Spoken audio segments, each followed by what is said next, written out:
Ils tirèrent donc lentement et doucement. Au fur et à mesure qu'ils s'approchaient, le bruit devint encore plus fort et ils continuèrent. Opupu était un très beau village riverain où la majorité de ses habitants étaient des pêcheurs et des femmes, tandis que d'autres étaient de petits agriculteurs. Opupu avait 2 grands marchés, le marché général qui se tenait tous les 5 jours et le marché aux poissons qui était ouvert tous les jours car les pêcheurs et les femmes allaient pêcher tous les jours. Opupu était un important fournisseur de poissons dans nos environs. Les poissons d'Opupu étaient exportés vers la ville pour des ventes plus importantes et un meilleur salaire. C'était en effet le meilleur et le plus lucratif commerce du village d'Opupu. À Opupu vivaient 2 frères qui étaient pêcheurs, Otu l'aîné et Abi le benjamin. Otu était marié et père de 2 enfants tandis qu'Abi était fiancé à une belle fille nommée Labi, une belle et gentille femme du village d'Opupu. Otu et son frère Abi étaient les plus grands fournisseurs de poissons d'Opupu en raison de leurs compétences en matière de pêche car ils allaient sans crainte dans les parties les plus profondes de l'océan pour pêcher. Ils pouvaient naviguer dans des eaux dangereuses et ramener une pêche abondante chaque jour. Un matin fatidique, alors que les frères remontaient leurs filets, lourds de la récolte du jour, ils entendirent une voix douce et mélodieuse chanter une belle mélodie. Intrigué, Abi était impatient de savoir d'où venait la voix. Mais Otu dit, sais-tu d'où vient ce son? Et si c'était un piège? Abi dit, et si la personne était en difficulté? Et si la personne avait besoin de notre aide? Abi insista pour qu'ils aillent vérifier. Alors ils tirèrent lentement et doucement. Alors qu'ils s'approchaient, le son devint encore plus fort et ils continuèrent. Ils suivirent le son jusqu'à ce qu'ils tombent sur une sirène échouée, une queue chatoyante coincée dans un enchevêtrement d'algues. Ému de compassion, Abi proposa de l'aider. Mais Otu avait peur et il dit à son frère, mais Abi s'approcha de la sirène en détresse et la libéra avec précaution. Reconnaissante de leur aide, la sirène promit de récompenser leur gentillesse. Elle ne pouvait s'empêcher de penser à la beauté d'Abi. Elle rougissait déjà d'amour. Elle ne pouvait pas simplement attendre le matin pour revoir Abi. Le lendemain matin, elle se rendit au même endroit et chanta sur une mélodie très belle et douce comme l'autre jour, espérant qu'il passerait par là. Bientôt, les frères se rapprochèrent du bruit alors qu'ils allaient pêcher. C'était leur itinéraire habituel pour aller à la pêche. Écoute, la voix ressemble à celle de la momie d'eau que tu as sauvée hier, dit Otu. Et, ouais, donc c'est elle. Peut-être qu'elle attend que nous nous apprécions pour hier.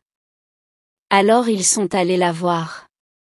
Quand ils sont arrivés là-bas, Abi n'a pas pu résister à la beauté de la sirène. Leurs yeux se sont rapidement croisés, se regardant directement dans les yeux. Tué par l'amour, Abi était sans voix. La sirène dit, j'ai pensé dire merci alors je suis venue ici. Je pensais peut-être que tu passerais comme mon instinct me l'a dirigé et tu es passé par là. J'ai apporté ce cadeau pour toi et ton frère aîné pour m'avoir sauvé la vie.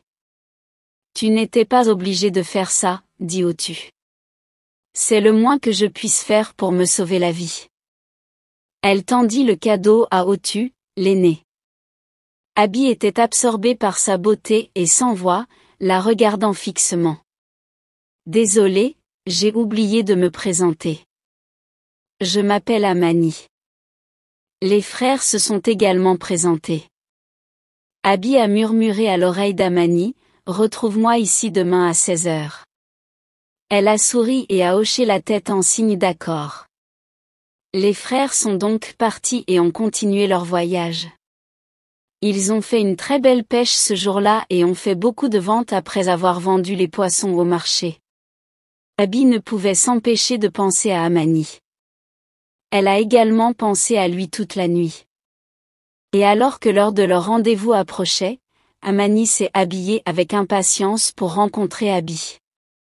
Ses amis ont remarqué le changement d'attitude, toujours souriante et rougissante comme quelqu'un qui... Je t'en parlerai à mon retour. De retour? D'où? Je te dirai tout, je te le promets. Attends juste que je revienne. Ok, oh. Alors ils ont accepté. Dès qu'elle est arrivée, Abby s'approchait déjà de l'endroit. Elle était vraiment excitée. Ils ont commencé à discuter de jouets et elle a apporté des cadeaux de perles et de toutes sortes de pierres précieuses pour Abby. Il lui a donné un baiser qui s'est enfoncé dans sa colonne vertébrale. Elle l'a vraiment senti. Quand m'emmèneras-tu voir ton monde, dit-elle. Bientôt tu le feras, ne t'inquiète pas. Mais comment peux-tu marcher sur tes pieds puisque tu n'as pas de jambes comme moi? Ne t'inquiète pas pour ça tant que je ne me mouille pas. Vraiment? Alors c'est bien, dit Abby. Quand elle est revenue, ses amis étaient déjà chez elle, attendant de connaître l'essentiel de tout ce qui s'était passé. Elle n'arrêtait pas de sourire alors que son cœur battait si vite. Je pense que je suis amoureuse. Qui est cette personne? Ils ont demandé. S'il te plaît, ne crie pas quand je te le dis. Qui est amoureux? Amani, qui est-il? Personne, dit-elle en souriant. D'accord, nous ne le ferons pas. Ils ont accepté. C'est un humain. Un humain? Fille, comment as-tu fait? J'ai toujours voulu goûter à un humain. On peut le voir? Ne t'inquiète pas, tu le verras bientôt, répondit-elle. Les jours sont devenus des semaines et des semaines, des mois alors qu'ils se voyaient tous les jours à leur endroit habituel. Chaque visite était accompagnée d'un cadeau. Bientôt, il arrêta de pêcher. Il se dit, j'ai trop de richesses maintenant. Tout ce que j'ai à faire, c'est de continuer avec son argent et elle continuera à m'apporter des cadeaux. Le temps que je vende tous ces cadeaux, je serai un homme très riche. Alors pourquoi dois-je aller pêcher à nouveau? Un jour, tu dis à Abby, fais attention mon frère. Je ne suis pas sûr que tu aimes vraiment son argent. Tu pensais que tu l'aimais mais tu es maintenant consumé par les cadeaux et non par l'amour. N'oublie pas que tu es fiancé. Abby, oublie ses fiançailles. Je parle de son argent. Qui me donne tout ce que je veux. Tu parles d'une stupide fiançaille. Tu ne vois pas que tu ne l'aimes pas mais les cadeaux qu'elle partage avec toi? Mais son argent t'aime tellement. Dès le premier jour je l'ai vu dans ses yeux. Mon frère, fais attention. Ne dis pas que je ne t'ai pas prévenu. Ne t'inquiète pas.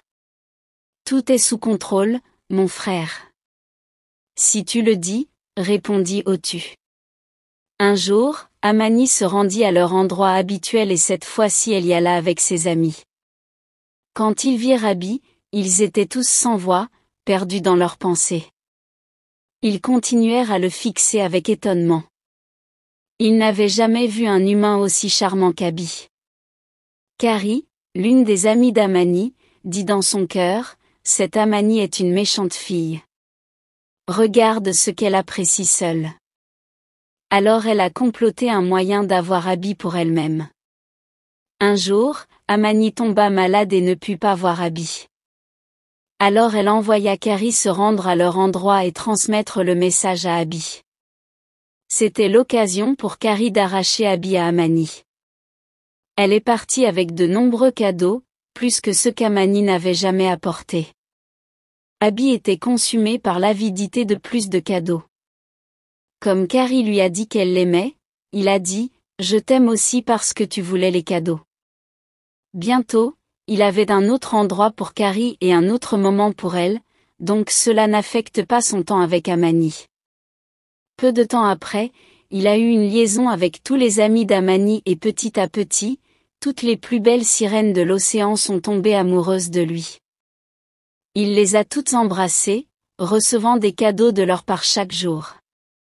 Il n'arrêtait pas de ramener des tas de cadeaux à la maison, prévoyant de tout vendre pour prendre l'argent et s'enfuir du village. Sa cupidité et sa quête de plus ne cessaient de s'étendre. Il a complètement abandonné ses fiançailles avec l'habit. Il voyait les sirènes comme une entreprise et bientôt sa cupidité le mènerait dans les ennuis de sa vie. Otu, témoin de la descente de son frère dans la cupidité, ne pouvait plus regarder son frère se détruire, alors il le supplia. Frère, les cadeaux peuvent apporter une joie temporaire, mais les conséquences de votre action peuvent être graves. Souvenez-vous de l'harmonie que nous partagions autrefois avec l'océan et ne laissez pas vos désirs obscurcir votre jugement. Pourtant, Abby resta impassible, aveuglé par son appétit insatiable pour plus. Les sirènes, désespérées de gagner son affection, lui offrirent leurs biens les plus précieux. Quelques jours plus tard, Amani revint à leur place habituelle et ce fut comme si de rien n'était. Ils continuèrent leur histoire d'amour. Un jour, alors qu'elle nageait dans l'océan, Amani vit Abby jouer avec son amie Carrie. Elle était tellement en colère mais elle ne les affronta pas. Quand Carrie revint, elle lui demanda « Qu'est-ce que tu fais avec mon homme ?»« Tu es si méchante, Amani. Comment peux-tu avoir un être humain aussi beau pour toi toute seule ? Je l'aime aussi et tu ne seras pas la seule à naviguer sur ce navire. » Amani était tellement en colère qu'elle appela toutes ses amies. « Combien d'entre vous voient mon homme ? » Elles ont toutes admis, je l'aime aussi. J'ai une liaison avec lui. Et elle découvrit que toutes ses amies avaient une liaison avec Abby. Ainsi commença la bataille pour être choisie. Ils continuèrent à lui faire des cadeaux et il n'arrêta jamais de prendre. Il continua à recevoir. La bataille éclata dans l'océan alors que les sirènes se battaient entre elles. Les sirènes autrefois pacifiques devinrent querelleuses car elles se battaient entre elles à cause d'Abby. Bientôt, la nouvelle parvint à la reine et au souverain de l'océan et elle convoqua toutes les sirènes impliquées avec Abby. Elles se rassemblèrent tout autour d'elle alors qu'elle commençait à les interroger les unes après les autres. Amani dit, « Ma reine, je l'ai rencontré en premier. Puis je l'ai présenté à mes amis et ils me l'ont pris. Je pensais qu'ils étaient mes amis. Amani, j'ai toujours su que tu avais un très grand cœur. Tu fais trop confiance et c'est ton problème. Parfois, tu laisses parler tes résultats, pas toi qui parles aux gens de ton processus. Ils suivront le processus et obtiendront le résultat avant toi. Ne partage jamais tes affaires personnelles avec tes amis. Tu as appris à tes dépens. Mais je l'aime toujours. C'est le problème avec toi, Amani. Est-ce qu'il t'aime de la même façon ? Maintenant, écoute-moi tous. Je t'ai toujours dit de rester loin de ces humains. Qu'ils te détruiront. Mais tu refuses de m'écouter. Bien que j'en ai rencontré de très bons, la majorité d'entre eux sont mauvais. Vous êtes toutes sœurs et filles de l'océan. Comment osez-vous vous battre pour un simple mortier ? Quelle déception ! Écoutez, l'homme pour lequel vous vous battez et mourrez d'envie d'avoir n'aime aucune d'entre vous. Je suis sûr qu'il m'aime, dit Amani. Mais la reine continua. Dide, avant que la cupidité ne s'insinue dans son cœur et n'éclipse son sens de la raison. Tout ce qu'il veut, c'est obtenir des cadeaux de votre part. Vous ne voyez pas ? Vendez-les et soyez riches. Et puis, quittez-vous tous en voyageant hors du village. Il n'y croyait pas. La reine sortit alors un bol et joua devant eux ses conversations avec son frère. Ils virent comment le frère l'avertit de ses projets de gagner plus d'argent avec eux en recevant des cadeaux. Et surtout, les fiançailles avec l'habit. Ils étaient tellement furieux qu'ils décidèrent qu'ils devaient payer pour avoir joué avec toutes. Toutes les femmes avec lesquelles il avait eu une liaison cherchaient à détruire tout le village. Ils n'attraperont jamais un seul poisson de l'océan. Mais la reine dit, « Je te permettrai de faire de lui ce que tu veux, mais laisse le village en dehors de ça. » Par égard pour le frère qu'il a toujours réprimandé et averti de ses actions, laisse le village partir. Occupe-toi du coupable, dévore-le, fais de lui ce que tu veux.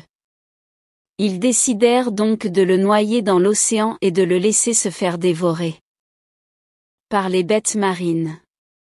Mais Amani les supplia. Parce qu'elle l'aimait sincèrement, elle dit, il m'a sauvé la vie. Je sais qu'il a mal agi.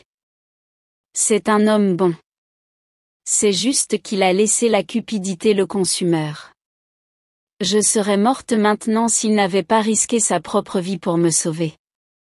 S'il vous plaît, mes sœurs, juste pour cette raison, laissez-le vivre. Ils eurent donc compassion de lui à cause d'Amani, mais ils lui prirent tout et le partagèrent équitablement entre eux. Mais Amani prit une part et la donna à Othu, le frère d'Abé. Elle lui dit, tu es un homme bon. Tu mérites cela et plus encore. Tu as été aux côtés de ton frère. C'est juste qu'il a refusé d'écouter. C'est aussi un homme bon, mais je ne sais pas pourquoi il a permis à la cupidité de pénétrer son cœur et de détruire son âme. Ils ont affligé Abé d'une maladie incurable contre laquelle il a lutté toute sa vie et il est mort célibataire sans jamais avoir d'enfant à cause de sa cupidité et il ne s'est jamais marié. La morale de l'histoire est que la cupidité est comme un feu de forêt. Elle commence progressivement sans que vous le sachiez et avant que vous ne le sachiez, elle se propage de manière incontrôlable jusqu'à ce qu'elle vous mène aux ennuis de votre vie. Géasi dans la Bible a hérité de la malédiction de la lèpre qui a affecté toute sa génération à cause de la cupidité. Deuxièmement, apprends à fermer ta bouche. Laisse parler tes résultats. Lorsque tu racontes aux gens ton processus, ils auront tes résultats. Si Amani était restée silencieuse, personne n'aurait su pour Abé. Peut-être qu'il se serait marié. Elle a perdu l'amour de sa vie parce qu'elle a ouvert la bouche. Ferme ta bouche.